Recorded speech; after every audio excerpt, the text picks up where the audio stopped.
والرب هو المعبود والدليل قوله تعالى يا أيها الناس اعبدوا ربكم الذي خلقكم والذين من قبلكم لعلكم تتقون.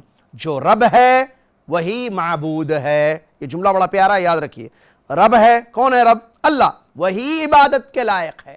جو رب ہے وہی عبادت کے لائق ہے. اور اس کی دلیل قرآن کی آیت, اللہ نے فرمایا یا ایھا الناس اعبدوا ربکم. دیکھیے بڑی پیاری دلیل. اے دنیا کے لوگوں عبادت کرو. کس کی کرنا عبادت؟ ربکم, اپنے رب کی کرو. تم مانتے ہو رب اللہ کو کہ یہ خالق ہمارا رب ہے. اب عبادت کا جہاں مرحلہ ہے, جہاں عبادت کا مسئلہ ہے, تو رب ہی کی عبادت کرو, وہی مستحق ہے. جو رب ہے وہی اس بات کا حق رکھتا ہے کہ اس کی عبادت کی جائے. کیوں؟ الذی خلقکم, اس لیے کہ اس نے تم کو پیدا کیا.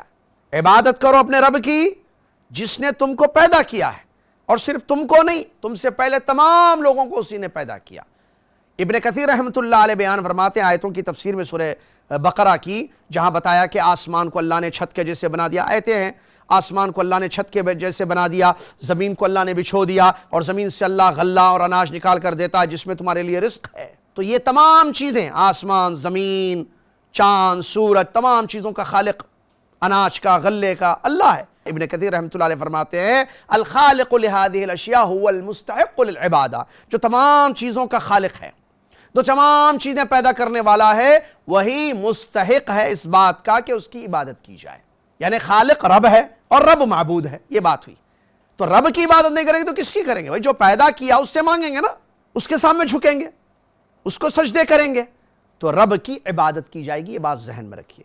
اس کے بعد یہ جو رب کی عبادت رب کا حق ہے, معاذ بن جبل رضی اللہ عنہ کی حدیث ہے, نبی صلی اللہ علیہ وسلم فرماتے ہیں, نبی صلی اللہ علیہ وسلم کے ساتھ ایک مرتبہ پیچھے بیٹھے ہوئے تھے وہ سواری پر, تو اللہ کے نبی صلی اللہ علیہ وسلم نے ان سے سوال کیا یا اے معاذ اتدری ما حق اللہ علی العباد وما حق العباد علی اللہ قلت اللہ ورسولہ عالم.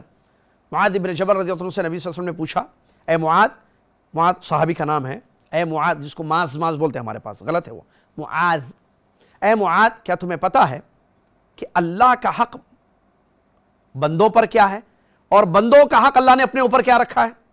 تو انہوں نے کہا اللہ اس کے رسول بہتر جانتے ہیں. نبی علیہ السلام نے وضاحت فرمائی حق اللہ علی العباد ان یعبدوہ لا یشرک بہ شیئا وحق العباد علی اللہ اللہ یعذب من لا یشرک بہ شیئا. سبحان اللہ, بخاری کی حدیث ہے, بہت پیاری حدیث ہے. نبی علیہ السلام نے جواب وضاحت کرتے ہوئے بیان فرمایا اللہ کا حق بندوں پر یہ ہے کہ بندے اللہ کی عبادت کریں اور اس کے ساتھ کسی کو شریک نہ کریں. اور یہ کام اگر بندے کر دیں گے, اللہ کا حق ادا کریں گے, اللہ کی عبادت کریں گے شرک سے بچتے ہوئے, اللہ نے ان کا حق اپنے اوپر یہ رکھ لیا ہے کہ ان کو قیامت کے دن عذاب نہیں دے گا, اپنے عذاب سے اللہ ان کو بچا لے گا. لہٰذا اللہ کا حق ہے کہ ہم اللہ کی عبادت کریں, اس لیے کہ وہ خالق ہے, اس لیے کہ وہ رب ہے. مرسی ٹی وی کے مزید ویڈیوز کے لیے ہمارے چینل کو سبسکرائب کریں اور بیل آئیکن کو ضرور دبائیں. جزاک اللہ خیرن. مرسی ٹی وی, پیغام رحمت.